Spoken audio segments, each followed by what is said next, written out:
Hello everyone, I warmly welcome you to the Loyola schools. Let me begin with a broad context of Ateneo de Manila.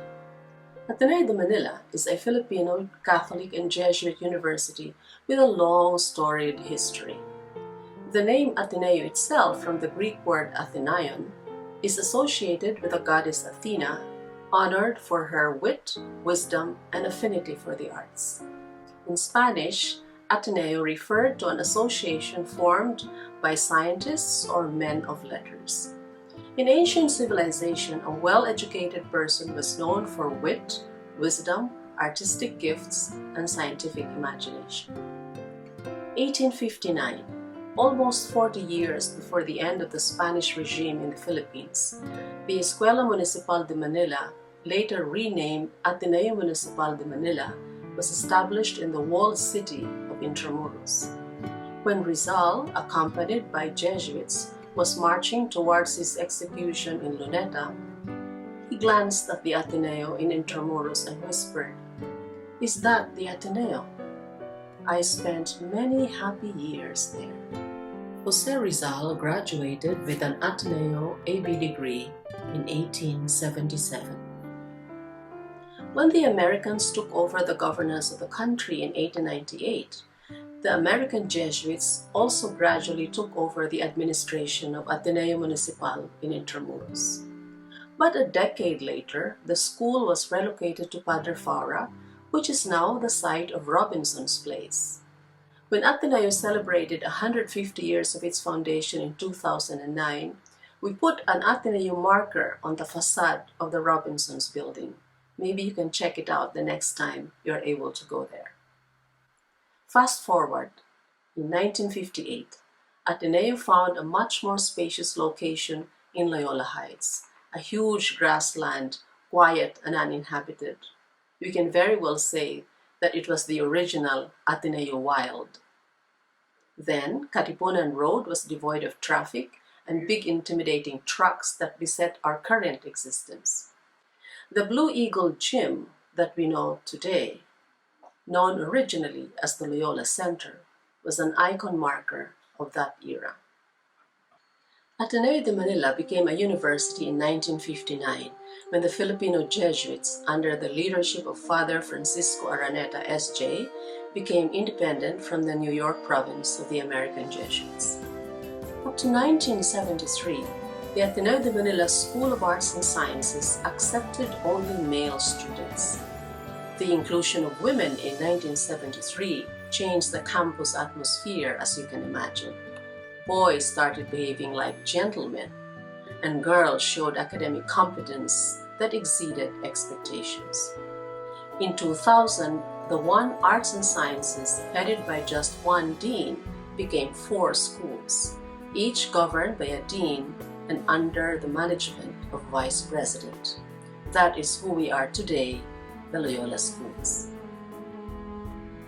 The Loyola Schools is one of the 3 academic units of the university, the other 2 being the Ateneo Professional Schools and the Basic Education Unit.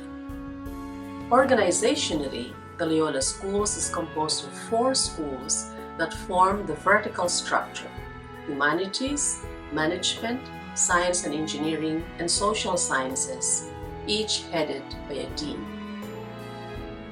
Our ways of proceeding in the Loyola Schools are imbued with the spirituality of Ignatius of Loyola, the founder of the Society of Jesus.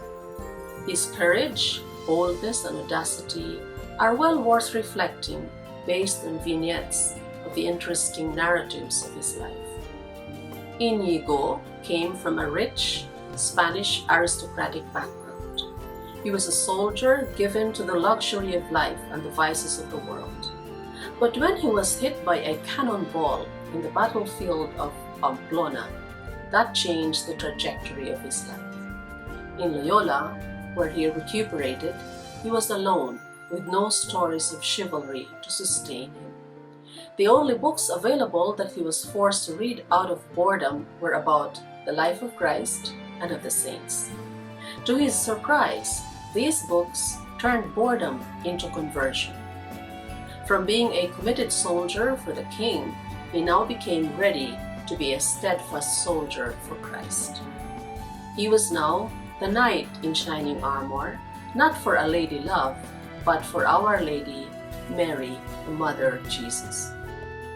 Choosing simplicity over the luxury of a comfortable life was a courageous act for Inigo de Loyola. Take, Lord, receive all my liberty. That became his inner conviction, a mantra for his commitment to Christ. The Society of Jesus was born in the University of Paris, where the 33-year-old Ignatius began university education. Surely age doesn't matter much when one is drawn passionately to learning. In the University of Paris, he found two other companions, Peter Faber, after whom our Faber Hall is named, and Francis Xavier, after whom Xavier School, Xavier University, and our Xavier Hall are named. They call themselves Friends in the Lord, a bold step to begin the Society of Jesus. They were probably the greatest unaccredited school organization in their time. Today, the Jesuits are among the greatest accredited organizations in the world of Christianity and education. How can a sinner guide other sinners well towards Christ? Ignatius had the audacity to write the spiritual exercises for this purpose. Based on his experience of conversion from being worldly to being spiritual, he wrote the exercises as a way of finding God in all things, a way of saying that God is not far. God is here in the mire, the mud, the dirt, the weakness of the human condition. Finding God in all things is one of the foundation principles of formation in Ateneo education. From our Jesuit tradition, we hold values dear to our hearts: excellence for service and leadership, cura personalis, or care for the person, education with a heart, is key to such brand of service and leadership.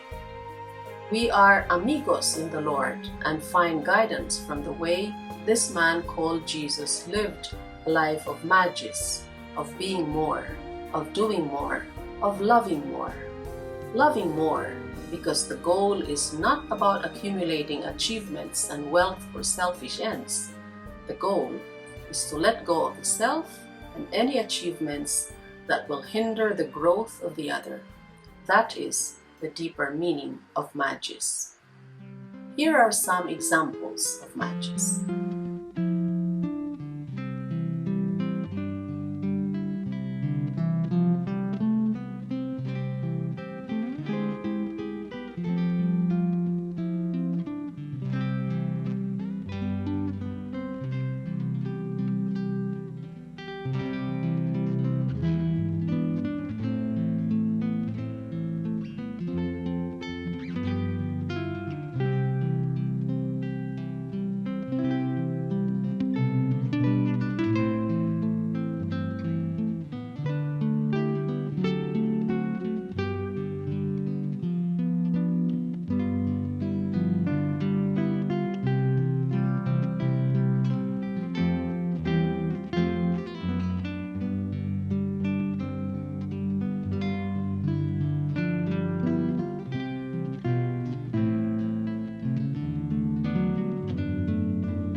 So, this striving towards excellence as magis is an ongoing process.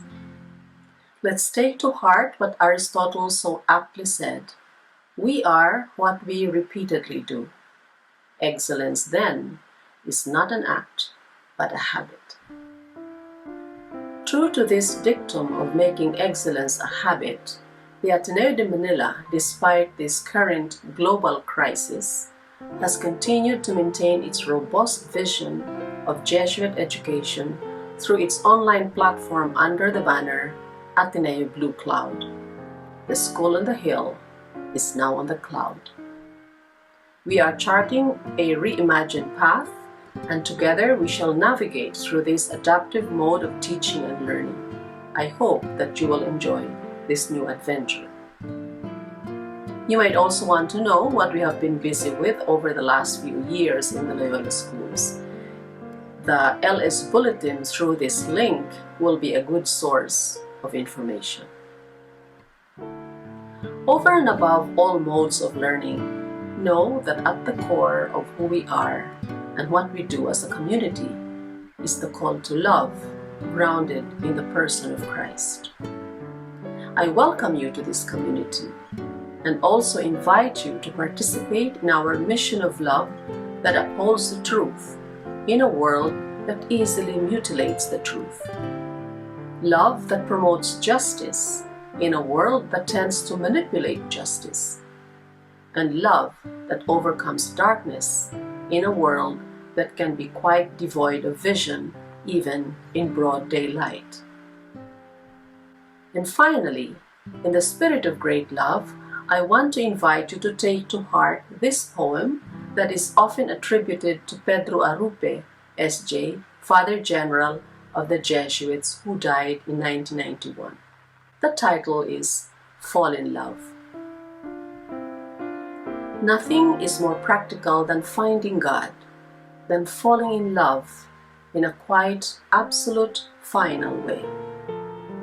What you are in love with, what seizes your imagination, will affect everything. It will decide what will get you out of bed in the morning, what you do with your evenings, how you spend your weekends, what you read, whom you know, what breaks your heart, and what amazes you with joy and gratitude. Fall in love, stay in love, and it will decide everything.